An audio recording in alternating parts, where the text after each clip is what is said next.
Estás escuchando Milenio 3 por Aluka Nanika. Cuentan las más viejas crónicas que algunas tribus antiguas acudían a las tierras altas escocesas y dejaron grabados en la piedra extrañísimos ídolos solares. Algunos son antiquísimos, dicen que los más viejos de Europa. Aquellas tribus que acabaron por desaparecer hace 11.000 años grabaron su extraña teología en la dura roca. Tiempo después, otras tribus, que se llamaban bárbaras, atemorizaban a los romanos. Al llegar a Escocia, el poderoso imperio hablaba de los pictos, unos individuos, hombres y mujeres, bravos guerreros. Pictos porque se pintaban el cuerpo y porque eran adiestrados guerreros. Aparecían simulando extraños fantasmas, espectros en los que ellos creían. Tiempo después, poco a poco, los pictos fueron desapareciendo. Los escotos les ganaron la partida, viejos cristianos. De ahí surge la esencia del país que hoy queremos recorrer. Un país distinto, un país que sin lugar a dudas significa misterio. Y estoy seguro que los queridos amigos milenarios, a las 2:20, en directo, desde la nave del misterio que vuelve a sobrevolar el cielo de lo desconocido, se estarán imaginando escenas muy concretas, de castillos, de brumas, de lagos, y también, por qué no decirlo, de extrañas casas donde ocurren cosas. Escocia, tierra de misterios.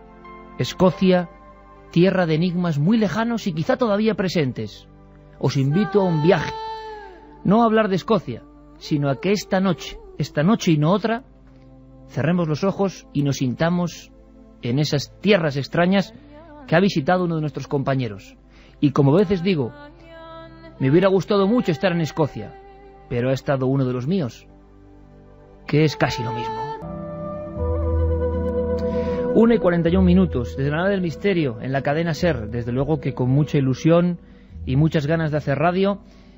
Hacía tiempo ya que sentíamos la necesidad de sentir esta curiosa efervescencia del directo. Carmen Porter, buenas madrugadas. Buenas noches, Iker.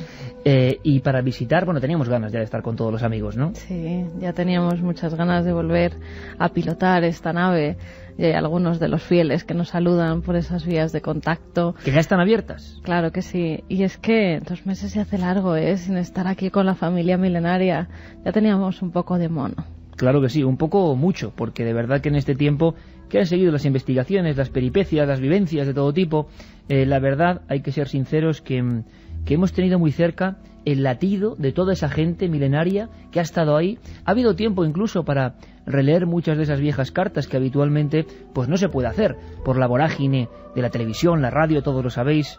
Y os aseguro que este verano hemos tenido una reconciliación con lo que significa la cantidad de gente que conectamos en este momento exacto las noches de los fines de semana.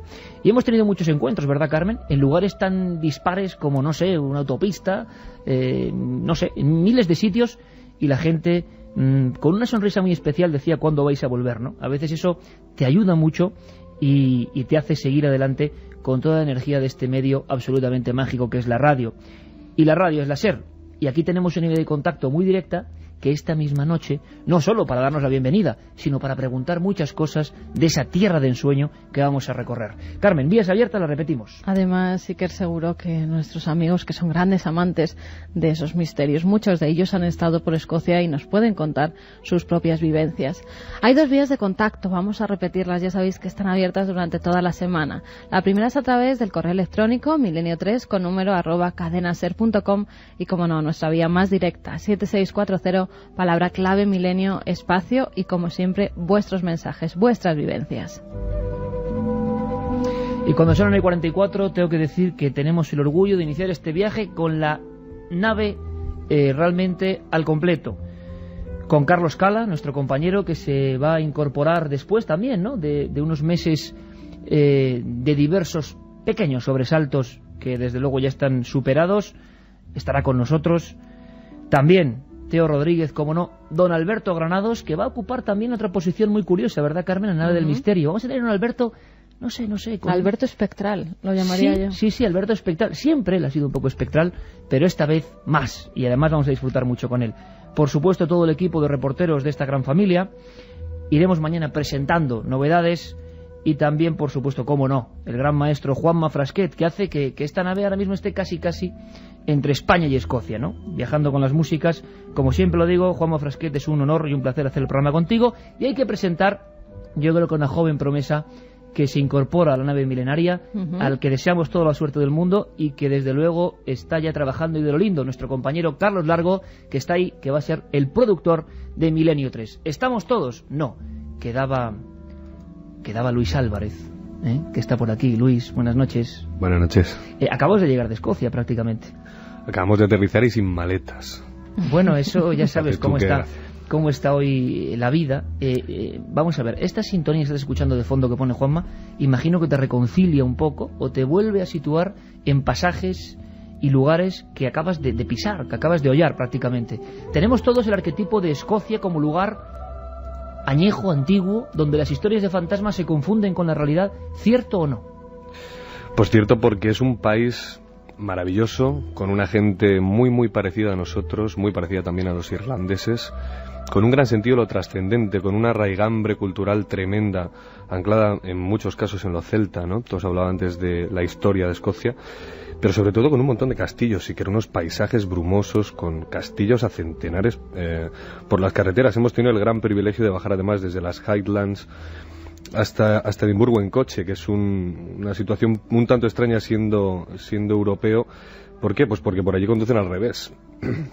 Y de verdad que es complicado. Sin embargo, claro, puedes disfrutar de un paisaje maravilloso, ¿no? Y nosotros hemos tenido ese privilegio, no solo de ver esos castillos desde lejos en coche, sino de visitar algunos de los enclaves más mágicos, entre ellos Roslin Chapel, la capilla de Roslin, aquella en la que terminaba la película del Código da Vinci, que tantos ríos de tinta trajo, ¿no? Sí, señor, y además que estén muy atentos los amigos de Milenio 3, porque vamos a escuchar unas músicas muy especiales que tienen que ver con la Roslin Chapel, ese lugar que se hizo famoso, ¿no? Por el Código da Vinci. Y sonidos, como tú decías, qué interesante, de lo trascendente, ¿no? Un pueblo que todavía ha mantenido por su historia, recordábamos esos pictos que me los imagino, tenemos la imagen de Braveheart, gente que se pintaba la cara, pero antiguamente, hace tantos siglos, los pictos debían causar el temor, ¿no? En las tropas romanas. Un pueblo muy pegado a la naturaleza, como otros que tú has conocido viajando para contar el misterio. Y me confesabas, Luis, que incluso, hay que decirlo, en algunos de estos lugares, tú, que estás acostumbrado absolutamente a todo, has pasado miedo. O sea, te has reconciliado también con ese miedo ancestral que se vive en algunos de estos sitios y que no es leyenda, que no es agasajo para turistas, sino que parece que hay cosas. Sí, por supuesto, es algo que sucede siempre que viajas. En este caso ha habido de todo. Cuando digo de todo, ha sido en parte un viaje maldito, fíjate, porque ha pasado de todo. Es decir, hemos tenido que sobreponernos todo el equipo, un equipo maravilloso además. Hemos tenido que sobreponernos a un montón de adversidades, pero al final hemos vuelto con 5 grandes temas, ¿no? Que eso es lo que importa. Y sí que hemos sentido cosas muy especiales. Hablábamos hace un momento de Roslin Chapel. Es un lugar mágico, maravilloso, al que, por supuesto, que invito a todo el mundo a que vaya, porque es increíble introducirse dentro. Nosotros tuvimos el gran privilegio, Iker, previo pago, evidentemente, de estar durante 4 horas allí dentro, solos, con la puerta cerrada. Con esos templarios terribles que custodian el lugar, ¿no? Apagamos las luces y encendimos las velas, que están por todas partes. Tenemos unas imágenes grabadas espeluznantes, porque es un lugar mágico en el sentido... Bueno, se ha hablado mucho de Roslin Chapel, ¿no? Pero posiblemente sea una Biblia esculpida en piedra. Y bueno, pues no sé, Iker, hemos visitado en muchas ocasiones con el programa, con Milenio 4, con Cuarto Milenio, con Milenio 3, ciertas iglesias con cierta simbología, alguna de ellas muy cerca de tu tierra. Tenemos, por ejemplo, en San Vicentejo, muy cerca de Ochate, una de ellas. Y claro, pues uno ve piedras, ve símbolos que no conoce bien, llama a Cardero, a José Luis Cardero, para intentar interpretarlas. Y bueno, pues más o menos se quedó uno sorprendido por ese mensaje, pero es que Roslin está absolutamente lleno de mensajes. Es cierto, y me lo vas a dejar que luego lo contemos en la segunda hora, que la capilla de Roslin, esa célebre capilla que interconecta historias sobre la sangre sagrada, sobre los templarios, se ha trasladado al pergamino y a la música, concretamente, a la partitura, y ha surgido algo. Luego lo vamos a escuchar, pero antes me vais a permitir que nos pongamos un poco más serios en el asunto de lo un poco dramático, porque yo, cuando sabía que Luis viajaba hacia Escocia, tenía un interés especial en un lugar que incluso algunos grupos de parapsicólogos visitaron en varias ocasiones. Algunos hablaban de la cara B de Edimburgo, ni más ni menos que Edimburgo, la capital. Otros hablaban incluso, ¿verdad, Carmen?, de catacumbas. Claro, enseguida nos imaginamos pues como las de Roma, las de Palermo, de tantos sitios, pero estas eran distintas. Es más, tengo algún documento que habla que precisamente hasta hace bien poco, hasta 1901, Andrew Chesney fue el último superviviente de lo que se llamó barrio de Mary King. Un barrio que a quien lo ha visitado le ha dejado impresiones diversas. Pero parece ser, se habla, yo no sé cuánto y de verdad o no en la historia de ese barrio, de una especie de lugar que quedó aprisionado bajo tierra, todo con hermetismo, con cerraduras, con herrumbre, y se habla de la peste. Una vez más, en Europa, en la vieja Europa, el caballo y la calavera con la capa, vagando y segando de vidas, y dicen incluso que mucha gente murió allí. Desde entonces es uno de los lugares predilectos para las historias de fantasmas en Escocia. Yo recuerdo de algún libraco antiguo de Il Giornale dei Misteri italiano, algunas fotos en blanco y negro de unas callejuelas con una luz como de mina, mortecina, y casas donde todavía tenían las cerraduras, por dentro todavía se veían algunos muebles. Era una ciudad completamente fantasmal, como el negativo de una ciudad vacía, y donde se hablaba de maleantes, se hablaba de invocaciones al demonio, se hablaba de magia, se hablaba de reyertas entre personas que dejaban ahí como un pozo todavía cortante de dolor. Hemos hablado, antes de que nos cuente personalmente Luis su aventura en esa Escocia subterránea, con nuestra amiga Sol Blanco Soler, ya sabéis, por supuesto, la fotógrafa, integrante periodista del equipo del grupo EPTA, donde están varios físicos, geólogos y sensitivos. Estuvieron allí. En esa ciudad, Mary King parece que era una de las mujeres más célebres y que además poseía varias viviendas. Se habla de espectros en esta zona. Las crónicas hablan de espectros vagando por esta ciudad sellada, ciudad cerrada, ciudad herméticamente convertida en una especie de zulo viviente desde 1685. Claro, algunos dirán, bueno, es que en Escocia casi todo se convierte en leyenda. ¿Qué hay de verdad? Me gustaría que Sol nos diera paso a qué es este lugar, para ir recorriéndolo con Luis Álvarez. En aquella época, la única manera que había de erradicar una peste era o quemando el lugar o bien aislando en una especie de gueto a los enfermos.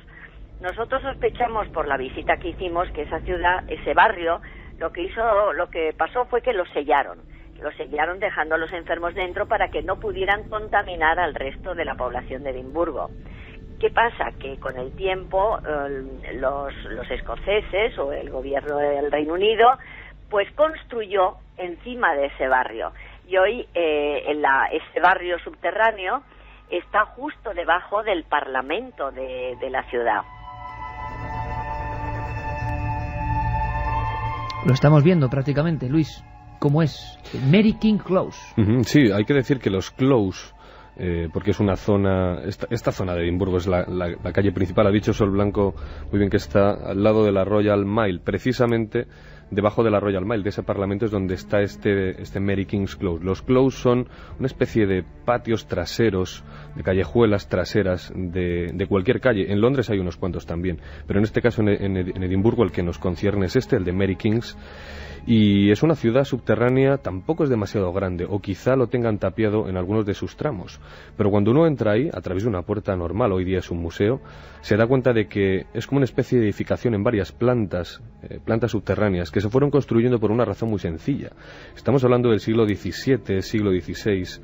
Había una población en Edimburgo, quizá había demasiada población, digamos, ¿no? Entonces no hubo más remedio que construir por encima una planta sobre otra para llegar a albergar a tanta gente. En los callejones estrechos de Mary King's, que es prácticamente un laberinto que además apesta en el interior. Pero además, fíjate, Iker, porque apesta los orines de los caballos que estaban allí dentro aún todavía hoy, un siglo después, más de un siglo después de que fuera cerrado, ¿no? Y bueno, pues efectivamente allí vivía mucha gente. Se llegaron a contar incluso, pues no recuerdo bien, pero creo que eran centenares de familias viviendo en este lugar, hacinadas en condiciones infrahumanas. Había incluso un mercado. Uno cuando va por aquellas callejuelas con esa luz, como bien habías dicho, de mina, no se puede imaginar cómo podía haber tantos puestos alrededor de una calle tan estrecha vendiendo cualquier tipo de cosa. No hablemos ni mucho menos ya, claro, de la prostitución, del alcoholismo y de todos esos problemas derivados, así como de las ratas, ¿no?, etcétera, ¿no? O sea, ¿no? Un lugar sinceramente infernal que lo imaginamos casi pues como esos guetos de la Revolución Industrial, más antiguo todavía. ¿Y por qué se relaciona con espectros desde siempre? Es un poco la incógnita que tenemos de este lugar, ¿no? Porque lugares así en el Reino Unido ha habido muchos. Sí, siempre que hay una historia, y además lo sabes bien, Iker, lo saben seguramente los oyentes también, porque lo hemos dicho muchas veces, ¿no? Es que siempre que hay una historia dramática en cualquier lugar, es como si el lugar se quedara impregnado de ese drama. Y muchas veces, como una especie de proyección, que no se sabe muy bien cómo ni por qué se desencadena, se observan espectros que vienen del pasado, ¿no?, que se aparecen y que vuelven, quizá para decirnos aquí estamos, ¿no? ¿Se puede vivir hoy allí? ¿Se puede habitar ese lugar o está completamente aislado? Yo diría que sería imposible vivir allí, pero por la sensación claustrofóbica que debe de ser estar debajo de tierra tantos metros, porque son varias plantas, y sobre todo por ese olor pestilente, por ese aire enrarecido que no circula, ¿no?, por esas calles. Claro, estamos hablando de que está deshabitado. No quiero ni imaginar en un siglo en el que ni mucho menos eso de la ducha era algo habitual, y ni mucho menos, y esto es importante también, había baños, Iker. El laberinto escocés, Carmen, tenías en la pantalla mientras recibimos cientos de mensajes. De verdad, muchísimas gracias por las palabras que nos llegan al 7640. Hay imágenes, porque hay sitios, claro, donde recogen fotografías que desde luego, yo no sé si están hechas muy sui generis para generar terror, pero desde luego son de película de terror. Sí, son como pasadizos. Además creo que hay recreados con personajes, no sé si de cera, algunas de las historias que se pudieron vivir en esas catacumbas macabras. Sí, hay un asesinato del siglo XVI que está arreglado. Lo que pasa es que esto es muy británico, ¿no? Que no se me enfade ningún escocés, porque al decir que es muy inglés, lo mismo se enfada, ¿no? Ellos son absolutamente antibritánicos en ese sentido, anti-ingleses, pero qué duda cabe que es algo que les da muchísimo morbo, mucha atracción. Les gusta. De recrear, les encanta. Mira, hay algunos datos que hablan, por ejemplo, de un procurador. A veces está bien que recreen las historias, que nosotros muchas veces dejamos olvidados los lugares donde se podían hacer verdaderos museos del parte misterio. De la historia. Por ejemplo, Thomas Colhert se mudó allí, al barrio de Mary King, en 1685.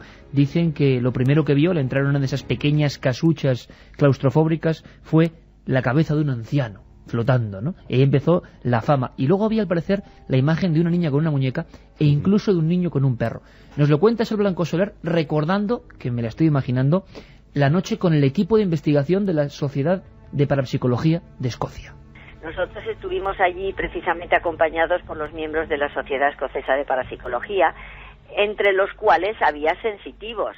Claro, un sensitivo entra en ese lugar y o bien reproduce todo lo que ocurrió allí, o puede percibir, pues, entiéndeme, pues a lo mejor algún fantasma, algún remanente de algún personaje que queda allí. Uno es una niña con una muñequita en el bracito caído arrastrando la muñeca. Otros ven a otro niño con un perrito. Y bueno, pues supongo que la sensibilidad de las personas, al ser tan variada, cuanta más sensibilidad tengas, mayor capacidad tienes para decodificar esa información. Pues ahora mismo es que me estoy imaginando vagando por esas callejuelas muy estrechas que podemos ver, y en muchas ocasiones cuando vemos una imagen de una fotografía real, todo lo que estaba contando Luis y lo que estaba contando en el fondo la radio se nos viene un poco abajo, porque no es tanto como pensábamos. Caramba, por lo menos en las fotos yo creo que es casi más de lo que pensábamos, ¿eh? Sí, impresiona, sobre todo por algunas de las escenas recreadas de la peste, de la gente muriendo. ¿Es real en las lo de la calles, peste? ¿Tú crees que eso ocurrió Bueno, así? yo no sé si es real o no, en el sentido de que yo había hablado con Sol antes de ir para allá. Ella es una fuente importantísima de este programa.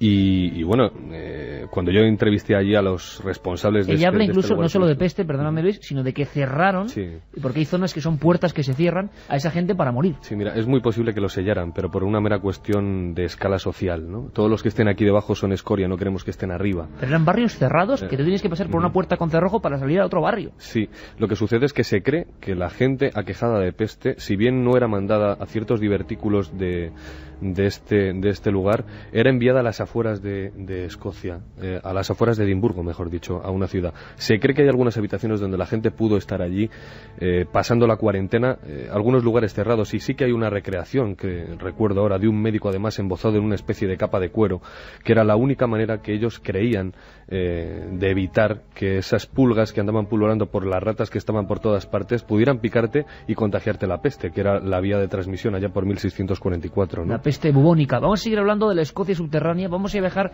a la capilla de Roslin, vamos a viajar, por supuesto, nos daremos un garbeo por el lago Ness y por otras historias que a Luis le han dejado la carne un poco de gallina. Como decíamos antes, la suerte que uno tiene pues es que, como les pasará a muchos amigos con la radio, viene Luis y nos lo cuenta como si lo estuviéramos viviendo. Ahora es el momento de las noticias con nuestro compañero David Martos. David, todo tuyo.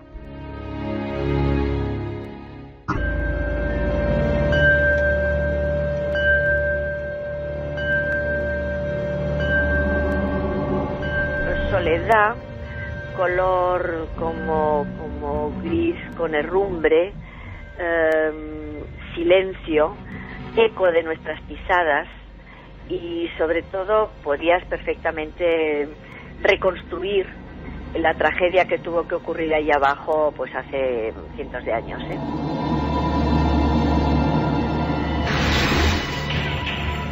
Dos y 7 minutos. Milenio 3, que ha regresado en directo para una emocionante, en realidad, 7ª temporada. Parece mentira, pero aquí estamos. 7ª temporada para vivir la radio y las emociones con todos vosotros, amigos. Hablábamos con Sol Blanco Soler, esta era su voz, hablando de su personal experiencia en ese lugar hermético, Mary King, el barrio de Mary King Close, que además, al margen de ese entorno fabril, grisáceo, de hacinamiento, estamos viendo, imagino, otro de los magistrales reportajes de nuestro compañero Luis Álvarez, aquella búsqueda de Jack el Destripador en el lugar de los hechos que hizo hace casi un año. Bueno, pues ese ambiente, ¿no? Un poquito antes, pero ese ambiente. La diferencia es que aquí se acopla lo sobrenatural, esa sensación que viene de lo más remoto del hombre, ¿no? El lugar donde hay dolor sobre dolor, parece que algo se queda, y solo algunos parece que pueden ver ese algo que desde luego al resto de seres racionales se nos escapa. Es más, la última experiencia parece que es de un parapsicólogo japonés, desde luego que oyendo parapsicólogo japonés yo pondría comillas ahí grandes, pero que hablaba de que había registrado voces y elementos de alguien que se identificaba como que allí vivió en 1644. Esto con mucha prudencia, pero lo que tenemos ahora es las sensaciones de los parapsicólogos más honestos, como es el caso de Sol Blanco Soler, del grupo de investigación, y también de reporteros como Luis. Un niño con un perro y una niña con una muñeca que muchos dicen haber visto, parece iconografía popular, parece arquetipo, parece elemento, bueno, que se ha repetido en tantas veces, ¿no? Que nos da miedo y nos da desamparo. Pero hay una historia sobre estos dos sucesos, ¿no? Sí, parece que ser quizás sea la prueba más importante que tengamos sobre este lugar, un lugar del que hay que decir además, Iker, que son pasillos laberínticos con casas a los lados. Quizás se me hubiera olvidado, se me olvidó decirlo al principio, no son casas de verdad. Tú puedes abrir la puerta y entrar en una casa en la que hasta hace 100 años... Dentro? Pues una casa que conserva, pues a veces hasta los objetos, que es una cosa que te deja alucinado. Hasta, fíjate, además, es una cosa curiosa, hasta el hollín de las paredes, de haber encendido fuego dentro y de hacer así con el dedo y llevártelo y decir, impresionante, ¿no? Estamos, o sea, que la vida de los que estuvieron allí hasta que se fueron, y la pregunta es por qué se fueron. Hay un momento, lo leíamos, que en 1901 un hombre que tenía una tienda de sierras es el último que es expulsado de lo que llamaban barrio de los apestados. Que no se quería ir, por cierto. Exacto. No ¿Por qué? ¿Por qué en 1901 se acaba yendo la gente o la acaban echando? Pues esto imagino, Iker, que es igual que cuando un abuelillo en su casa del pueblo le dicen que se vaya y dice que no. Porque está tan apegado a ese lugar que está bajo tierra, que es casi, pues, diríamos como su vida, ¿no? Hoy no podríamos entenderlo porque vivimos en un mundo completamente distinto con un montón de comodidades, pero cuando alguien reduce el umbral de sus necesidades hasta el mínimo y se da cuenta que no necesita nada más, pues ¿cuál es el problema, no? ¿Cuál es la historia de estos dos supuestos espectros, Luis? Bueno, en este caso estaríamos hablando del fantasma de Andrew, que es este hombre que vivía en esta casa, que comento que fue el último habitante, que en 1901 fue evacuado de allí. Hay incluso fotografías de lo que pudo ser el último de la recreación. Míralo. Sí. Con todas las sierras que fabricaba colgadas de los techos. Es que lo que no sabía es que yo tenía entendido que este hombre fue el último habitante físico, ¿no?, en irse de allí, pero que también él tiene su historia fantasmagórica. Sí, él tiene su historia personal y su historia fantasmal, porque, y esto es importante, decía antes de esta intervención, y es que son precisamente los visitantes, no sabemos muy bien si motivados quizá pues por este sitio, ¿no?, tan tenebroso, son los visitantes los que describen estas apariciones. Pero no solo los visitantes, Iker, también los que trabajan allí. Tuvimos la oportunidad de entrevistar a uno de los que hacen de actores, ¿no?, que hacen esa especie de performance, que te van guiando por los túneles y te van representando magistralmente cómo debió de ser aquello, ¿no?, en un tono casi poético o lírico, ¿no? Y comentaba que cuando andan solos, haciendo el turno ya casi de tarde-noche, cerrando las puertas, las últimas puertas quizá de este extraño lugar, comentan haber sentido muchas veces presencias detrás o ver pasar por entre las puertas figuras. ¿Pero qué figuras? La de Andrew, que es la de este anciano que fue el último habitante, que parece que está aferrado a ese lugar con mucha fuerza, y el de una niña con una muñeca. Que fíjate, Iker, porque esto sí que te pone los pelos de punta. Cuando entras en la casa donde debió de vivir esta niña, si es que realmente existió, porque quizá en algunos casos le puedan echar mucho teatro, pero parece ser que está medio demostrado que sí que pudo existir allí una familia con una niña pequeña. Y es curioso porque dicen que se aparece con una muñeca.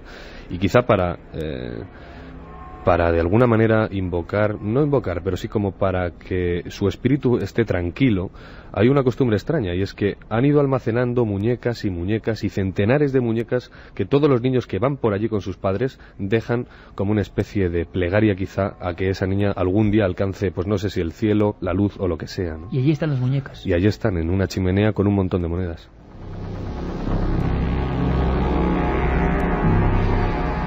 2:13, otra de esas imágenes, ¿no?, de esas postales mentales que las radios son capaces de recrear, ¿no?, es capaz de recrear. Yo me estoy imaginando una historia de fantasmas, Luis, para cerrar un poco las puertas, ¿no?, los portalones de Mary King, porque otros lugares de Escocia nos reclaman. Pero me estoy imaginando, fíjate, las escenas de ese hombre que fabricaba sierras, sus últimos meses de vida, ¿no?, cuando él quizá tenía que desplazarse solo por ese barrio, con esas luces, con esas casas, donde ya no había lamentos, o se escuchaban todavía algunos lamentos del pasado, pero con ese barrio que ya estaba muerto, esa ciudad muerta, y él solo acudiendo a su trabajo o apagando la luz, si es que la tenía, de su dormitorio. El último habitante de la cara oculta de Edimburgo. Yo creo que hay que salir un poco a la superficie antes de poner el siguiente punto de vista en el mapa en Roslin, capilla misteriosa en la historia donde los haya. Cambiamos de tercio totalmente. Sí me gustaría saber, porque bueno, venga a escribir los amigos al 7640 y también hay que escuchar su voz. Pues Mariló desde Mazarrón, por ejemplo, nos dice: bienvenidos a todo el equipo. Qué larga se ha hecho la espera. Gracias por elegir Escocia. Es el lugar más mágico y enigmático del mundo. Soy de Madrid, pero estuve viviendo 2 años en Escocia, con 11 años en un pueblo precioso que se llama Crief, en la zona de Pett, a 1 hora más o menos de Edimburgo. Otro amigo, Mark, que también estuvo viviendo en Escocia, en Aberdeen. Había un montón de historias y no me extraña por el misticismo de ese país. Estuvimos este verano en Escocia, nos dicen otros amigos, y nos contaron que en el castillo de Elian Donan hay un fantasma español llamado Carlos. Viene de las guerras jacobitas, nos dicen David y Ana. Soy gaitero y amo Escocia y todo lo que hay en ella. ¿Sabríais decirme cuál es la equivalente de la Banshee irlandesa? Gracias por volver a las ondas. Las criaturas espectrales, digamos de alguna forma, que también existen en todo el rico folclore irlandés. Las buenas y las malas. Claro, y es que en Escocia, vamos a ir repasándolo, hay varias de este tipo, varias entidades, ¿no?, en las que se cree. Una de las más terribles, que yo recuerdo que de niño me hizo pasar noches de insomnio, la historia del... No sé si te han contado por ahí la historia del Kelpie. ¿Te la han contado a ti, Luis, o no? Me la han contado y casi lo vimos. Ah, claro. Bueno, sé de algún antropólogo, doctor en antropología, que llamó al Kelpie en mitad de la noche. Algunos lo pintaban como una especie de pequeño caballo, ¿no?, que contaba que arrastraba a los niños a los lagos. Los lagos que desde luego son otro emblema de Escocia. Mira, eso también nos lo dicen, se os echaba de menos. Escocia, qué gran país. Patria de Nessie, la Asturias de Inglaterra. Ojalá vengáis a Gijón, nos dicen Iván, Andrea y Mariano, que nos escriben desde esa preciosa ciudad de Gijón. Gabón, Iker y Carmen, gran país Escocia, tú lo has dicho. ¿Me podríais decir cuál es la canción que tenéis de fondo, por favor. Bueno, hay muchísima gente que nos pregunta la canción con la que hemos abierto esta nueva temporada. Hay cosas que estábamos Juanma y yo ahí dándole vueltas y la teníamos claro, que esa canción, que a veces tampoco, una canción no sabes por qué, ese es el misterio y la magia, te toca la fibra sensible, y yo hago experimentos de este tipo, hacemos, ¿verdad, Juanma?, en el programa, y de inmediato, ¿por qué algunas canciones tienen eso y otras no? Pues no lo sabemos, pero al final volveremos a poner esa canción, Juanma, y diremos el título para que la gente... Es difícil de encontrar, ¿eh? Eso sí, son las pequeñas joyas que tenemos por aquí, pero que seguro hoy en día se pueden buscar. Y ahora, hablando de música, ¿qué os parece, Carmen, Luis, si cambiamos el tono? Juanma tiene unas músicas grabadas y establecidas sobre la Capilla Roslin.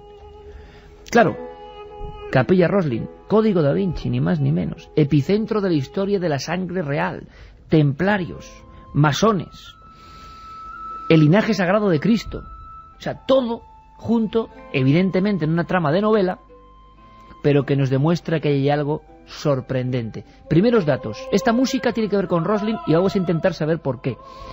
¿Qué sabemos, antes de que Luis nos cuente el viaje de las sensaciones de ese lugar que hoy es famoso en el mundo, que está atestado de gente que quiere saber por qué el Código da Vinci tiene que ver con eso? Mira, lo primero vamos a ver lo que significa Roslin, que quiere decir la colina junto al agua. Allí hay una serie de edificaciones, no solamente la capilla, sino también el antiguo castillo, y a toda esa zona se la conocía como la colina que había junto al agua. En la antigüedad, además, se llamaba la Colegiata de San Mateo, y ya era un lugar de cierto culto y peregrinación. Se comienza a construir en 1440 y tarda 41 años en estar totalmente acabada, debido a la dificultad que hallaron los constructores en tallar cada uno de los ornamentos que hoy podemos contemplar. Hay escenas bíblicas y también todo tipo de simbología masónica y pagana. La capilla se sostiene sobre 14 pilares, entre los que destaca sobre todo el pilar del aprendiz. Hay una leyenda preciosa... El pilar del aprendiz. ...sobre ese pilar, y es que el cantero que se ocupaba de esculpir la piedra del templo, pues pide permiso a Sir William Sinclair, que es el que manda construir esa capilla. Dice que quiere viajar a Roma y poder contemplar in situ la columna que quiere imitar para hacerla luego en Roslin. Como los meses pasaban y no se tenía noticias de ese maestro, Sinclair comienza a ponerse nervioso y a buscar un nuevo cantero. Ante él se presenta un joven aprendiz que asegura haber soñado la columna que debía tallar. Sinclair le dice que bien, que se ponga a hacerlo, y que si queda mal, pues que en todo caso que no la pondrían. Cuando empieza a tallarla, él va rememorando el sueño que tiene y hace un pilar de singular belleza. Dice que es inimitable. Pero cuando llega el cantero, el maestro, que regresa de Roma, ve que su aprendiz había realizado tan majestuosa obra y se llena de ira. Es entonces cuando, sin pensárselo dos veces, coge uno de los mazos que utilizaban para tallar y le da un fuerte golpe en la cabeza. El joven inmediatamente cae muerto, desplomado.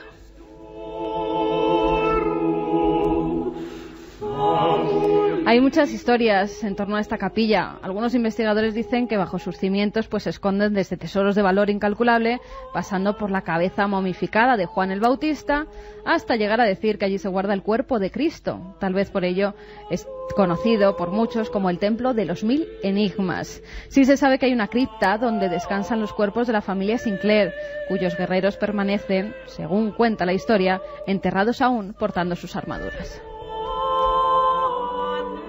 Qué bonito viaje, Capilla Roslin, la tenemos ya visualizándola. Y Juan me pone esta música por algo. Luis, tú has traído en tu equipaje más o menos extraviado, sí que has podido recuperar unas grabaciones, estas que estamos escuchando, que tienen que ver con Roslin. Y tienen que ver con una historia alucinante de hasta qué punto la música es mágica. E intenta recuperar claves que no entendemos de un sitio tan singular y tan antiguo, ¿no? ¿Cuál es la historia de esta música que ahora mismo estamos escuchando? Pues es la historia de un padre y un hijo, de Stuart y de Thomas Mitchell, que es un reputado músico británico, ya 25 años y que es nada más y nada menos que volcado en el estudio del sonido y en un proyecto muy muy ambicioso, y es que en el ábside de la capilla de Roslin, que está absolutamente granado de figuras, elementos labrados, es alucinante, es increíble. Es un código realmente. Seguramente, sin descifrar. Yo diría que será prácticamente imposible descifrarlo jamás, porque desde que entras por la fachada, por la puerta principal, es que da igual el sitio que visites de Roslin. Incluso hoy día se puede visitar por el aire, porque está con andamiajes rodeando toda la capilla y con un tejado porque la están restaurando. Y es que incluso si te asomas por detrás de los pináculos, que también sigue habiendo símbolos, es decir, es como una especie sudoku gigantesco, ¿no? Es una absoluta locura. Y este hombre, Thomas Mitchell, lleva analizando con su hijo desde hace bastantes años, como decíamos. Además, Luis, hay que decir que aparte de músico y de experto en música, su hijo es pianista, él es experto en decodificar códigos. Que es muy interesante. Sí, precisamente descifraba códigos en la Royal Air Force. Y lleva 25 años estudiando cada uno de los elementos de Roslin. Decodificador militar. La mezcla es un músico y un hombre que descifra lenguajes militares, claro, casi nada. Él decía que veía marcas, fíjate que mejor que él, para meterse ahí dentro, ¿no? Nosotros estuvimos 4 horas, salimos con dolor de cabeza de ver tantos mensajes. Yo intentaba de alguna manera descifrar algo, porque siempre estas piedras tienen un principio y un final.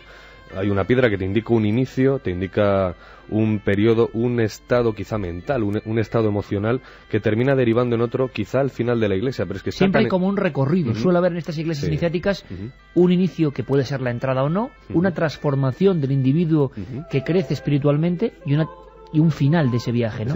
Pero el Roslin no es fácil de verlo.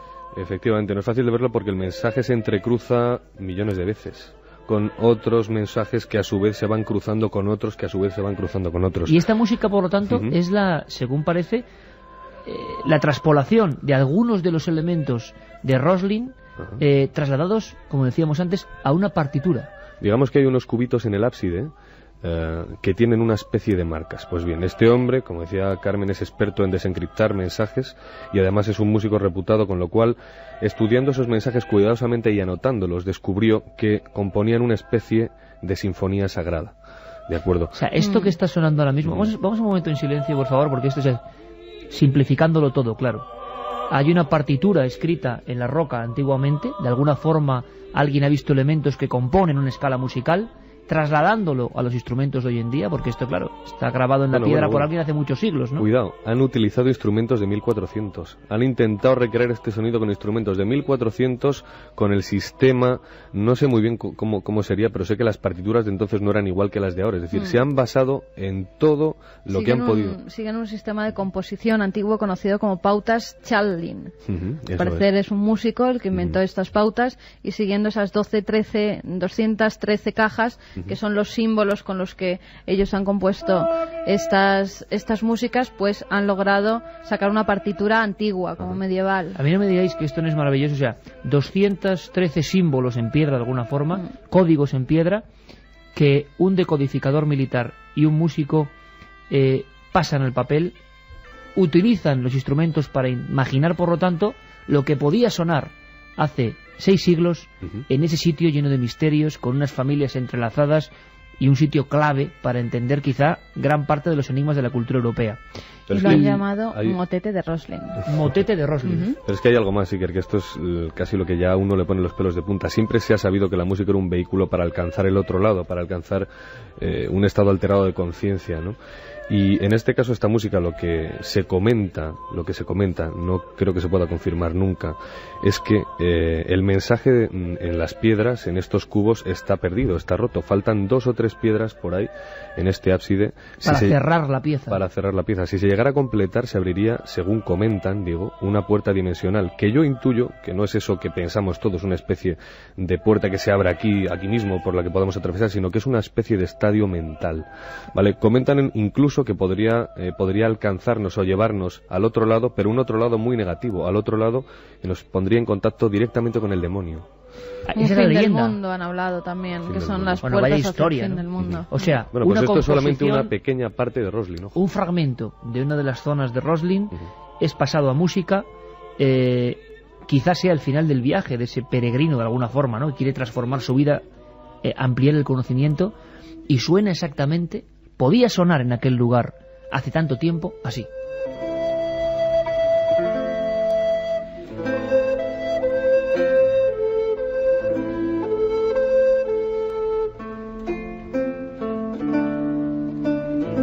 La música, sin duda, como vehículo, ¿verdad, compañeros?, para tocar otros mundos intangibles. Sin duda, yo creo que el arte más, o de los artes más sensibles y que nos cambian radicalmente, lo vemos y lo vivimos cada semana en este programa, el estado de ánimo, la forma de ver las cosas, simplemente un cambio en la música. Bueno, y me imagino que Luis vería las mazorcas de maíz que hay talladas en muchos de los capiteles y de las paredes. Y que tienen su misterio. Claro.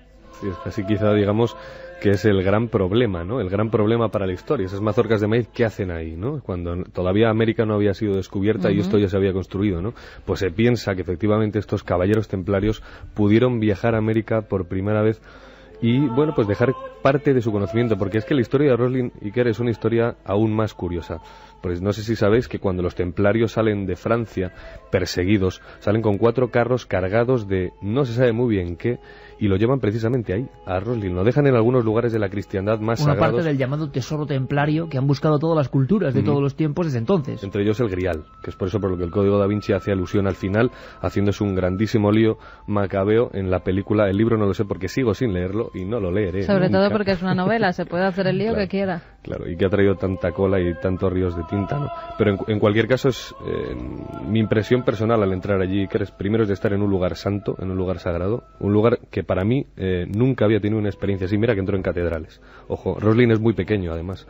Se cree que era un proyecto, bueno, se sabe mejor dicho, que era un proyecto mucho más grande, que se quedó en eso, y así que como si hubieran tenido muy poco tiempo y quizá no tanto dinero para construir en piedra aquel conocimiento sagrado que querían que no se perdiera. Y de que alguna solo manera, podrán leer algunos iniciados, imagino. y que solo podrán leer algunos iniciados, Iker, porque es el mensaje en piedra que no es que esté escrito en ningún libro, es que tienes que estar allí y quizá haber sido tú un iniciado o iniciarte y entrar allí para comprenderlo. Mazorcas de maíz antes del descubrimiento de América, restos de los templarios que tenían grandes tesoros y se les llamó dueños de Europa hasta que realmente la Iglesia se contrapone a su poder, esos templarios que para algunos llevaban un secreto todavía más antiguo de linajes sagrados que se entremezclan en ese nudo extraño en este lugar llamado Roslin, que desde luego volveremos a visitar con mucha más profundidad, pero que sin duda es otra etapa en nuestro viaje, ya lo veis, por una tierra de misterios, Escocia.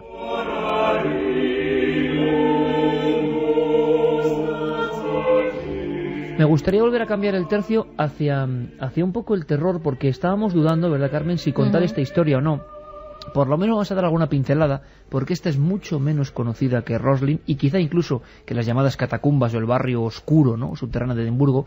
Esta es una historia que nuestro compañero Luis, al que conocéis perfectamente ya después de tanto tiempo, que es un hombre que absorbe, y eso tiene sus pros y sus contras. El reportero se mete tanto en una historia que puede llegar a pasarlo mal, y de eso sabemos todos los que estamos aquí.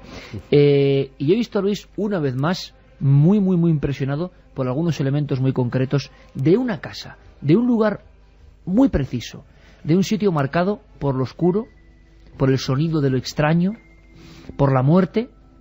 Un lugar, este sí podemos decir, sin temor a equivocarnos, que algunos tildarían de maldito. Ahí ha estado Luis y trae cosas muy interesantes.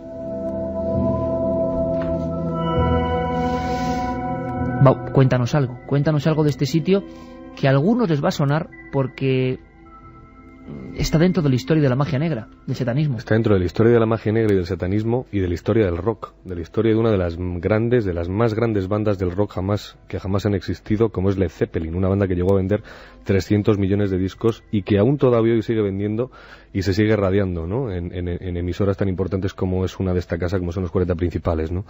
Fíjate, Iker, que es curioso, porque antes decías, ¿no?, que uno se pone a tiro quizá del misterio muchas veces, aún con el riesgo de perder la propia cordura, ¿no?, que es algo que quizá los oyentes o los espectadores de Cuarto Milenio no sepan, pero deberían de intentar profundizar para comprender que muchas veces estar en contacto con estos temas no es nada fácil. No. Y es curioso. Con algunos, desde luego, no, porque puedes imantarte de ellos. No es cuestión de creencias antiguas, sino de la obsesión del propio reportero, y eso lo sabemos. Y sobre todo porque sabes y te das cuenta, cuanto más profundizas, que esto es real, que no es una cuestión de 4 chalados tocando una guitarra. Vamos a la casa. Luego escucharemos incluso algunos de los fragmentos que además el final de esta historia tiene esas casualidades que te dejan un poco frío. Luego Juanma estará atento para colocar esa pieza, pero vamos a esa casa. ¿Qué es esa casa? Yo pensaba, ¿es un castillo? No. No, es una casa, es una mansión construida a principios de 1900 sobre las ruinas de una iglesia en la comunidad de Foyers, que es un pueblecito a orillas del lago Ness, precisamente, en la orilla este, a unos kilómetros de Inverness. Y una casa... Preciosa la casa, ¿eh? Sí, es una pasada, pero yo que nos colamos en el jardín una vez más, no me quedaría ni un minuto más en esa casa. De hecho, es lo que hicimos, salir corriendo, grabar los planos que pudimos y irnos de allí, ¿no? En este caso, fíjate que es una casa construida sobre las ruinas de una iglesia quemada con la comunidad dentro. Se quemaron unas cuantas personas allí y se construyó la casa, y un tal un personaje muy siniestro llamado Aleister Crowley, nacido en 1875 y fallecido allá por el 47, decidió quedarse con ella. ¿Para qué? Pues quizá para conectar con esa energía remanente de ese gran dolor, ese sufrimiento que quedó allí por esa pérdida de vidas humanas. Aleister Crowley eligió esa casa porque había habido antes una iglesia que fue inmolada con la gente dentro. Aleister Crowley, bueno, pues vamos a llamarlo así, una especie de mago negro, ¿no? Sí, se dedicó a toda la literatura y los ensayos, sobre todo de lo oculto, de lo más satánico, de lo más oscuro. De la magia, decía él, en todo su aspecto. Ningún luciferino, ningún amante de la magia te lo pone muy mal, pero luego ves los escritos o ves las... Y luego una figura, Aleister Crowley, que para los oyentes que no lo sepan, llegó a ser tan importante, porque nos quedamos en este punto de la historia. Alguien compra esa casa sabiendo lo que ha pasado ahí, para algo, para investigar, para meditar, para pensar en soledad, en un lugar donde ha muerto gente. Pero es que quizá la portada, hablábamos de discos, la portada más célebre de la historia del siglo XX, Sgt. Pepper's, y su banda de los corazones solitarios, ¿no?, de los Beatles, le estarán visualizando muchos amigos. Es como una panoplia de caras, ¿no? Una de ellas es Aleister Crowley, ¿no? Con su extraña presencia. Entre otros siniestros personajes, sí. Claro, como diciendo, soy un icono que ha influido sobre la música y sobre muchas cosas. Tenemos ese individuo que va allí y compra esa casa. Y hace una serie de rituales, de invocaciones. Y fíjate además, Iker, que esto sí que es alucinante, ¿no? Aleister Crowley fue un hombre muy influyente en su momento, conocía a mucha gente, incluso llegó a influir en Hollywood, ojo, en la época. Estuvo en contacto con los nazis, esto es algo que seguramente Santi Camacho podría contar mucho mejor que yo, ¿no? Fue un escalador, además muy reputado, ocultista, astrólogo, filósofo, un gran experimentador con ciertas drogas que, por cierto, le llevaron a la tumba. Y bueno, pues fíjate que formó parte de la Golden Dawn. Es que es un personaje tan cargado secreta, de información. Sí, lo tiene célebre. absolutamente se hacía todo, llamar, ¿no? Además, Baphomet, o el gran maestro del 666. O sea, con menudo lo cual personaje. ya nos da... Menudo personaje. Y está allí porque tú crees, Luis, que quiere experimentar con cosas. Sí, además fíjate que conseguimos hablar con uno, el historiador local de Foyers, que es un granjero que cuida caballos, que es donde está esta casa. Y me comentó que allá por el año 73, cuando este guitarrista reputado de Led Zeppelin, Jimmy Page, compra esa casa, bueno, pues su amigo era el que le cuidaba la casa a Jimmy Page y le dejó entrar en una ocasión para observar qué es lo que había dentro. Él me contaba que era alucinante la cantidad de símbolos, de muebles extraños que allí encontró, y un sótano tapiado con un muro de ladrillos que no se sabe muy bien a dónde daba. Nosotros hemos detectado o descubierto, no hemos podido comprobarlo tampoco, pero hemos descubierto que esa puerta tapiada daba a un túnel que conectaba por debajo de la carretera con un cementerio que está muy cerquita de Boleskine House. Pues bien, precisamente, la casa conectaba con el cementerio. La casa conectaba con el cementerio con una pequeña habitación que era utilizada en tiempos. Es un cementerio muy antiguo con toda la comunidad enterrada allí. Los Fraser, que es curioso, todas las lápidas llevan el apellido Fraser, que es casi de película de pánico, de terror. Y resulta que hay una especie de habitación, una especie de... ellos lo llaman de chamber, ¿no? La cámara, ¿no? Y tiene una morgue. Eso es. Es una pequeña ventanita, una casa con una pequeña ventanita, porque la puerta la han tenido que tapiar, porque todos los alucinados de lo satánico no paran de ir allí a hacer rituales. Pues bien, nosotros nos colamos allí dentro con nuestra cámara, nos metimos, y yo te puedo asegurar que durante media hora que estuve grabando con la cámara por allí dentro, no quise tampoco que el equipo entrara. Muchas veces uno tiene la sensación de que si no vas bien protegido con tus amuletos algo puede suceder, ¿no? Aunque yo sé que la audiencia puede ser que piense que esto son chorradas, pero cuando estás allí y lo sientes en carne viva, ¿no?, te aseguro que no lo es, ¿no? Y empiezas a ver estrellas de 5 puntas, empiezas a ver 666, un montón de simbología que desconoces, ¿no? Te quedas asustado, incluso thanks to Aleister Crowley, un montón de cosas que, bueno, pues que dices tú, bueno, ¿y estas cosas por qué, no? ¿Por qué todavía hoy, no? ¿Sabe algo de los experimentos de ese hombre? ¿Podemos saber algo? ¿O lo que sabemos es la gran cantidad de desgracias que pasan a raíz de que Aleister Crowley deje esa casa? Pues sabemos, por ejemplo, que Aleister Crowley entra en contacto con lo que sería el principio de su filosofía, que después no terminaría, gracias a un viaje que hace al Cairo. Consigue un manuscrito en una tienda de antigüedades, un manuscrito egipcio muy antiguo de invocación a un dios oscuro, además, ¿no? Un dios del oscuro. Él compra un manuscrito. Claro, esto suena a película de exorcista, pero es que era así. Y es que esos manuscritos en el siglo XIX Y principios del 20, anticuarios no solo del Cairo, anticuarios de Siria, anticuarios de Irak. Recordemos la famosa película El exorcista con la figura del Pazuzu, ese demonio que precisamente hace bien poco una doctora del CSIC nos explicaba perfectamente lo que era un demonio que combatía enfermedades. Esos pergaminos salían de excavaciones y se vendían, y hay muchos de pactos firmados entre personas y una entidad que desde luego no firma, es como una mancha de sangre. O sea, eso algunos serían evidentemente para embaucar a compradores, pero existían. Hay incluso anteriores, hay algunos que se recogen en libros del siglo XVII, XVIII, donde ya se creía que se podían hacer pactos con los diablos, con las fuerzas oscuras, y vender tu alma al demonio, ¿no? Luego el demonio pagaría, o sea, tú pagarías ese alma al demonio porque de determinada forma o te llevaría a ti o llevaría a alguien de tu familia. O sea, ese material querido físico, los libros de pactos y los documentos de pactos, no es algo que alguien se invente, sino que estaban. ¿De dónde venían? Eso ya. Y entonces este mago negro, vamos a llamarlo así, compra ese manuscrito para una entidad de estas egipciacas un poco extrañas. Sí, un dios oscuro, un dios malvado, un demonio, y lo invoca en su habitación del Cairo al lado de su chica, de su vidente personal, porque él era una persona que al parecer no tenía la capacidad de conectar con los otros planos, y no se les ocurre otra cosa más que leerlo e invocarlo con pues quizá las normas que ponían dentro de ese antiguo pergamino, ¿no? Pues bien, al parecer se les presenta una entidad o algo que les dicta durante 3 noches consecutivas de 12 a 1 de la madrugada todo lo que sería la filosofía de Aleister Crowley, y que pautó pues un montón de cosas en los años sucesivos, ¿no? Entre ellos el libro de la ley, que es el primer libro de Aleister Crowley, libro de una trilogía que nunca fue terminada porque el camino para llegar a ser perfecto, el camino de la perfección, nunca lo llegó a alcanzar por su gran adicción a las drogas, al sexo y otras cosas, ¿no? O sea que él cuenta, siempre según su testimonio, que una entidad extraña, una aparición, una alucinación, lo que queráis llamarle, pero le dicta algo. Esos escritos tendrán una enorme influencia sobre mucha gente posteriormente. Algunos sobre auténticas estrellas del rock, que también acuden allí después como con un imal, ¿no? Con un reclamo, de decir, quiero vivir lo mismo. Claro, imagino que muchos queriendo invocar, sin saber qué están haciendo, volver de nuevo al lugar donde su maestro Aleister Crowley 50 años atrás, 30 años atrás, hizo aquellos experimentos. ¿Qué pasó? Pues mira que lo que sucede siempre en estos casos, ¿no? O sea, llega alguien con un gran interés por este lado oscuro de lo que somos nosotros, ¿no? Porque quizá no sea más que eso, la parte oscura de lo que somos. Y con el nombre de Jimmy Page, siendo el que lidera la banda, siendo el guitarrista, el que lidera la banda, el que hace absolutamente todo, el que compone, etcétera, del grupo Led Zeppelin, de esta banda mítica.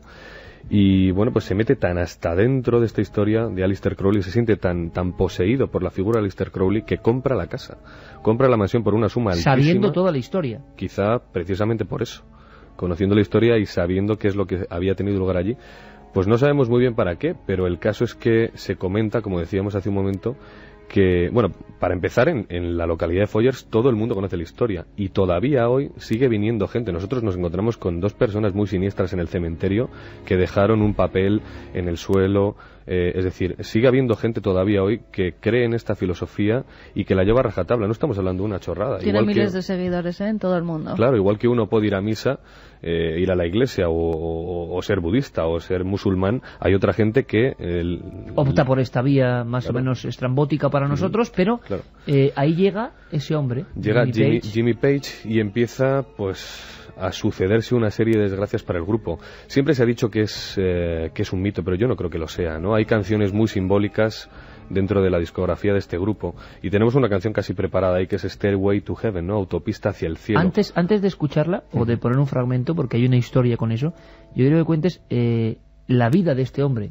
a partir de estar en esa casa, se convierte en un infierno. Pues mira, empiezan a morirle seres queridos. Ni más ni menos que su hijo de 6 años al parecer muere aquejado de una extraña enfermedad que los médicos no son capaces de diagnosticar. Y fíjate, Iker, quizá que no sé si es un año antes de la disolución del grupo, que dura unos 10 años, allá por el año 80, en este caso de John Bonham, que fue el batería y el percusionista de la banda, pues suceden otras cosas también, como un accidente de aviación de la banda, un accidente de coche en el que se ven involucrados Jimmy Page y su mujer. Habría quizá que hablar con un experto que pudiera profundizar más en la historia de otros grupos que también profundizaron en la filosofía de Aleister Crowley, y no les fue bien, que estuvieron además, Iker, en contacto con Jimmy Page y con todos esos años de fiestas locas desenfrenadas en la trastienda de aquella casa, en los bosques de alrededor. Nosotros nos perdimos en el bosque 4 horas, Iker, buscando la parte de atrás de la casa para no cometer un delito que, por cierto, en Inglaterra es muy grave, que es entrar dentro de la casa.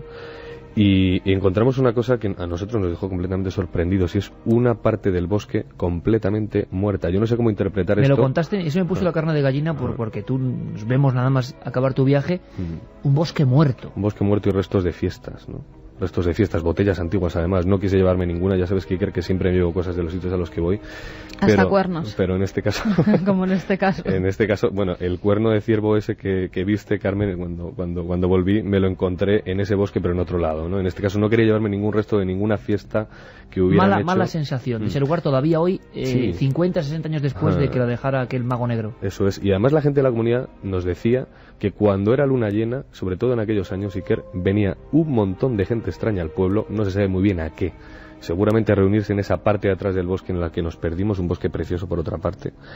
Y bueno, pues muy bien, pues a dar culto a eso que se lleva haciendo desde hace tantísimo tiempo, que es el culto a lo diabólico, el culto a Wotan, el culto a Odín, el culto a Satán, ¿no? Yo me quedo impresionado sobre todo con cómo nace esta historia, ¿no? Una casa marcada por el dolor más increíble, esa comunidad que arde viva dentro de su propia iglesia, se edifica ahí, que también tiene su cosa, y a partir de ese instante muchos ven el eco, ¿no? El canto de la sirena que les reclama para el lado más oscuro. Luego todo lo que cuentan que se vivió allí, esa invocación, tendrá más o menos elementos, pero la realidad, esa comunidad que fallece, ese cementerio interconectado con la casa, madre mía, si no es por argumento de película de terror. Y el lugar donde está ya la casa, a orillas del lago Ness, que es un lugar ya de por sí con es un lugar uno mágico, de los lugares más misteriosos. Por cierto, que encima para redondear todo esto, ¿no? Porque el reportero luego, y esto es la verdad, es como hablamos muchas veces del arte, ¿no? El pintor pinta un cuadro con una intención, luego cada uno lo revive de su manera. Entonces el cuadro tiene múltiples posibilidades de ser experimentado. Y Luis, con todo esto en la cabeza, con sus cuadernos de apuntes, con la historia del batería y del guitarrista de Led Zeppelin, la muerte de su hijo, todas las muertes que acompañan esa historia, se mete justo en el taxi, si no me equivoco, ¿no? Fíjate, Iker, que fue tremendo esto, porque cómo llegamos a esta historia es tremendo, pero vamos a contarlo rápido. Contactamos con un guía que podía abrirnos las puertas mucho más rápido de lo habitual cuando se rueda, y más en el extranjero. Lo mejor es ir lo más rápido posible para conseguir la mayor cantidad de información en el menor tiempo que puedas, ¿no? Y en este caso contratamos a Jack, un hombre que conocía perfectamente la zona y tenía muchos contactos allí, entonces decidimos pagarle bien, porque este tipo de cosas hay que pagarlas. Y me dijo, mañana te espero por la mañana, después de haberme contado aquella noche toda esta historia. Ya la recordaba gracias a Santi, que la habíamos hablado allá en la redacción de Enigmas por el año 94, fíjate tú.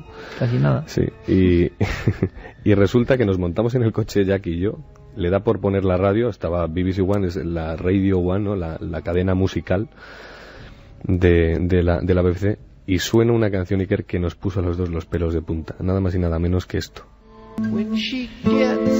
Suenan por la radio los protagonistas de esa historia. Los Led Zeppelin. Fíjate que es una canción que me encanta y es una canción que siempre ha arrastrado una leyenda tremenda sobre un mensaje diabólico, y según dicen, si se reproduce en el sentido inverso, ¿no? Yo no soy muy partidario, quizá. Eso entra dentro un poco de la leyenda, ¿no? Sí, comercial, ¿no? Que se ha ido tejiendo, claro. Pero evidentemente ahí están, digamos, la esencia de ese individuo al que tú estabas investigando. Claro, bueno, yo solo te puedo decir que la cara de Jack, que era bastante incrédulo en estas cosas, se quedó alucinado y dijo, oh my God, man. O Dios, sea, santo cielo, Dios mío, esto no puede estar pasando, es, ¿no?, lo que llamaría el gran maestro Jung, ¿no? Sincronicidad. Y los investigadores de estos temas, que somos como somos, llamamos casualidades imposibles, ¿no? Y que solo se pueden contar cuando te han pasado tantas y tantas veces. Días en Escocia, perdido en el bosque, buscando la esencia del mago negro que compra esa casa, la historia de un grupo concreto marcado por esa casa, primer taxi de vuelta, digamos, a la civilización, y tiene que sonar esto. Antes de irnos hacia el icono, ¿no?, de Escocia y el misterio, rapidísimamente, algunos mensajes, Carmen. Pues mira, Débora y Ramón nos dice que es un matrimonio de Barcelona, que ellos vivieron en Escocia durante 1 año y medio y que se quedaron fascinados de este maravilloso país del que nos consideramos hijos adoptivos, nos dicen, hasta tal punto que se casaron en diciembre pasado y entraron a la iglesia con la banda sonora de Braveheart. Gran banda sonora que hemos empleado algunas piezas de Braveheart precisamente. Mira, exactamente, ¿no? Como esta. Nos dice que visitar los callejones de Edimburgo, el Lago Ness, Roslin Chapel, los Trossachs, Longmont, las Highlands, las abadías de Borders, Inverness, aún sin conocer su pasado, un ambiente y una atmósfera misteriosa que te invade. Que gracias por transportarlos de vuelta a casa. Pues de nada. Si en Escocia ves a una mujer toda vestida de verde, lavando camisas ensangrentadas en un río que fluye hacia el oeste, pregúntale si lava la tuya. Y por favor que nos siga contando el mensaje, porque se ha cortado ahí y nos ha dejado con la intriga. ¿Qué pasa si lava tu camisa ensangrentada?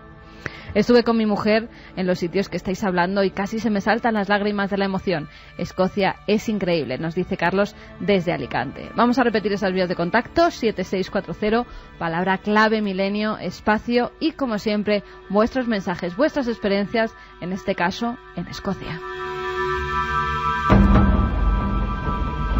Vamos a escuchar un documento que ha extraído nuestro compañero Carlos, recién llegado a la nave del misterio, porque tiene su aquel. Es un sonido, es un simple sonido, pero no tan simple. Vamos a escucharlo, Juanma.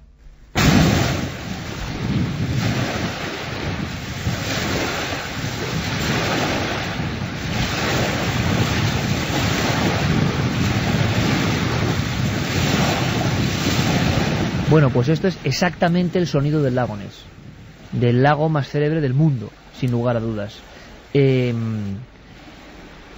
Yo creo que es que no hay nada que hablar, en el sentido de que desde principios del siglo que se sepa hay constancia fotográfica de algo, que la mayoría de las fotografías yo creo que no pasan un análisis medianamente coherente, excepto alguna cosa interesante. Precisamente en la actualidad hay varios sistemas de webcams, pero que de momento, como en las grandes expediciones, no han tenido, digámoslo así, ningún resultado. Ahora nos cuenta cómo vio el lago Ness nuestro compañero Luis Álvarez, pero fijaos la última noticia sobre el lago Ness que nos trae Alberto Granados. La última, cuando menos nos demuestra, es para cambiar un poco, teníamos una inercia tan oscura con el tema de Aleister Crowley, que bien vale poner una sonrisa, ¿no? ¿Hasta qué punto la historia de Nessie sí que es creída por muchas personas, no solo como reclamo publicitario, está presente en el tejido escocés? Que pasan cosas, Luis, fíjate, tú estabas de viaje cuando no te has enterado, porque pasaba allí, como estas. Hace escasos días, la organizadora de una prueba de atletismo contrató un seguro para cubrir posibles ataques de Nessie. El contrato contempla que la aseguradora deberá pagar la friolera cantidad de 1,4 millones de euros si alguno de los participantes en el evento resulta agredido por el legendario monstruo del lago Ness, a cuyas orillas se celebrará esta particular competición de biatlón. Para evitar posibles estafas, la aseguradora ha introducido en el contrato una cláusula por la que si alguno de los atletas denuncia la aparición de Nessie, esta deberá ser probada de manera independiente. Dicen que es el elemento que más beneficios le da ni más ni menos a Escocia, la explotación turística de todo el fenómeno del lago Ness. Y hay dos cosas, que no hay pruebas evidentes, yo creo, a día de hoy, no lo sé, igual me contradices, Luis, de que, bueno, es que biológicamente es muy difícil, ¿no? Pero por otro lado, qué curioso cómo un mito llega a tener tanta fuerza, ¿no? O sea, algo ha debido ocurrir. Que a lo mejor hay más monstruos, no solo un monstruo del lago Ness. O yo qué sé, o ha habido una serie de anomalías visuales provocando, pero claro, nada nace porque sí tampoco. Tú acabas de llegar de allí. ¿Cuál es tu crónica? ¿Qué se vive? ¿Te desilusionado el lago Ness? ¿Te ha ilusionado? Pues me encantó recorrerlo en crucero de arriba abajo, desde Drumnadroghit hasta Inverness, en el Jacobite Queen, ¿no? Que es un barco maravilloso en el que puedes estar tranquilamente degustando una cerveza mientras ves ese agua negra y que en el medio tiene una profundidad de 200 metros que dices, me caigo aquí, y no sé si por el monstruo o no, pero no sales.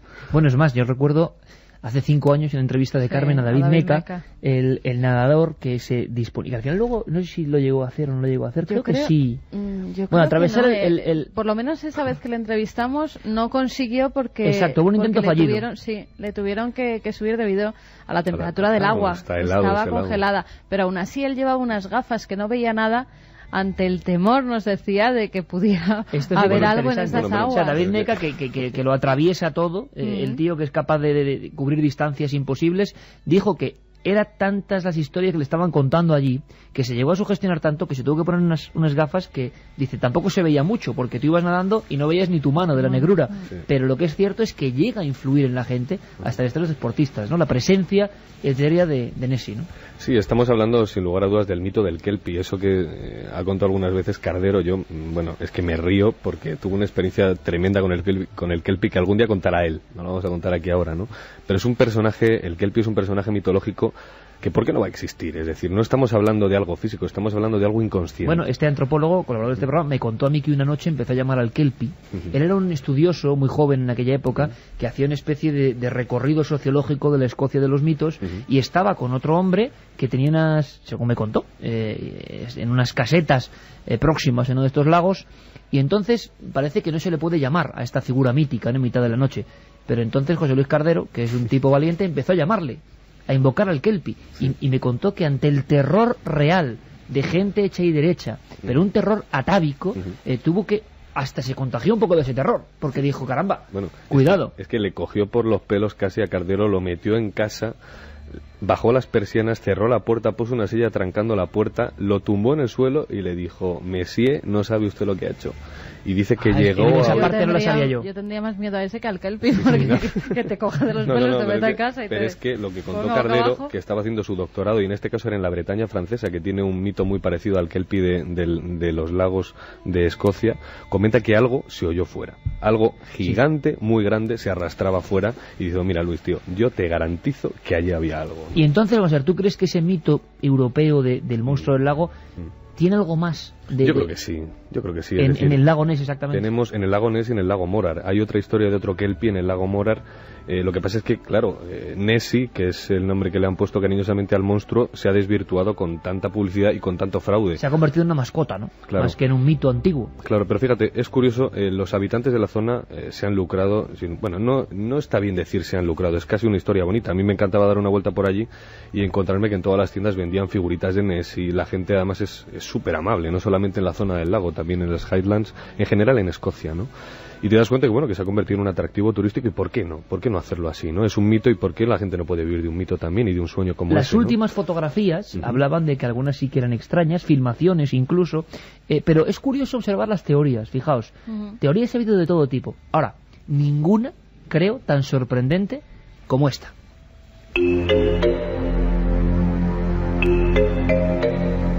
¿Sabías que en el año 2006 el paleontólogo Neil D. Clark del Museo Hunterial de Glasgow propuso una teoría por la cual el legendario monstruo del lago Ness sería un elefante? Según el estudioso escocés, la conocida fotografía de 1933 que recoge a Nessie no sería nada más que la silueta de un gran elefante de circo bañándose en el lago.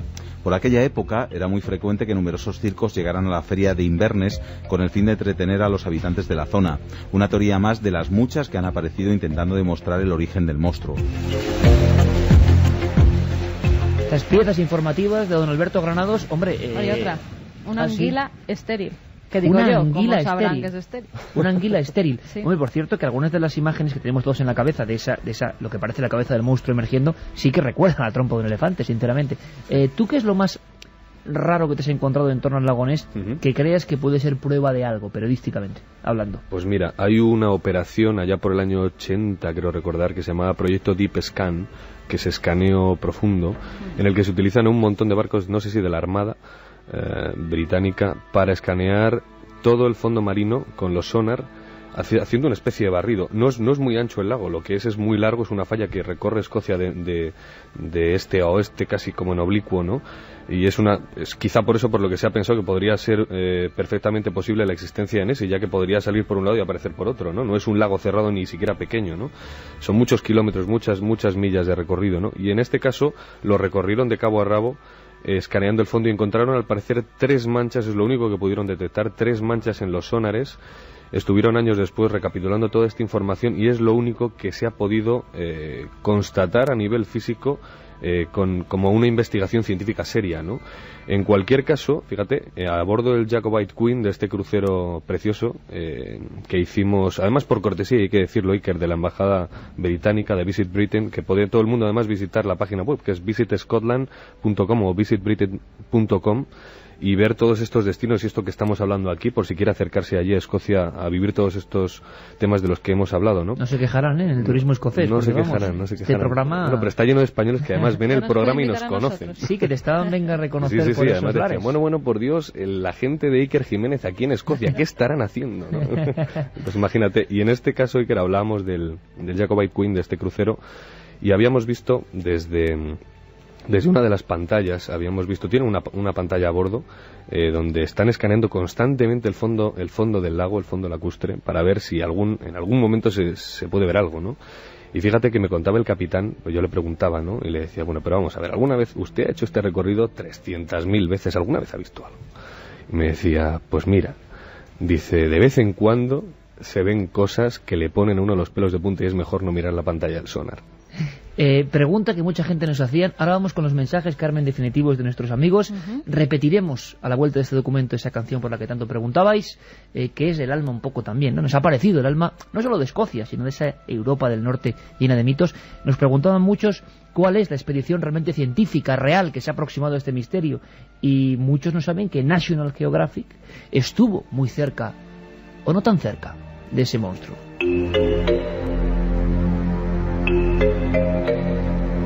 ¿Sabías que en el año 1970 tuvo lugar una de las mayores expediciones llevadas a cabo en el lago Ness con el fin de buscar algún indicio de la existencia de Nessie?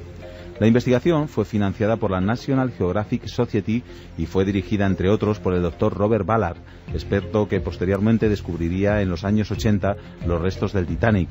La organizadora de la expedición no escatimó en gastos y se utilizaron las cámaras y escáner más novedosos, pero todo ello sin conseguir ningún resultado. Tan solo pudieron encontrar algún que otro zapato y varios utensilios de cocina. Esta es la sintonía que nos recuerda toda esa magia concentrada hace tantos milenios. Hablábamos, ¿verdad?, del recuerdo de los pictos, los guerreros que se pintaban el cuerpo y aparecían entre esas veredas esperando al Imperio Romano. Esta canción se llama Cantus, se publicó hace muchísimos años, pero podéis quizá encontrar algo. Connie Dover, Cantus. Podíamos hablar de la batalla de Culloden, de batallas fantasmagóricas, de apariciones, de espectros, y lo iremos haciendo, Luis, lo iremos haciendo. Esto solo ha sido primera parada en este inicio de temporada 2007-2008 de la Nave del Misterio en la radio, Milenio 3, y como siempre, lo más importante, las voces de esa gente que tantas ganas tenían de volver a escucharnos y nosotros de sentirles a través de 7640. Alejandra desde Gran Canaria nos dice qué bonito que volvamos todos juntos a sentir la magia del misterio. El primer viaje de esta temporada a Escocia ha sido alucinante. Un fuerte abrazo.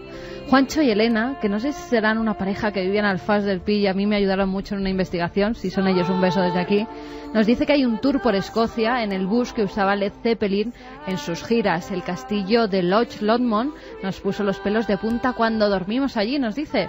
Saludos milenarios. Hubo otro grupo muy influenciado por Crowley e incluso le hicieron una canción, Black Sabbath, nos lo decía Daniel desde Madrid.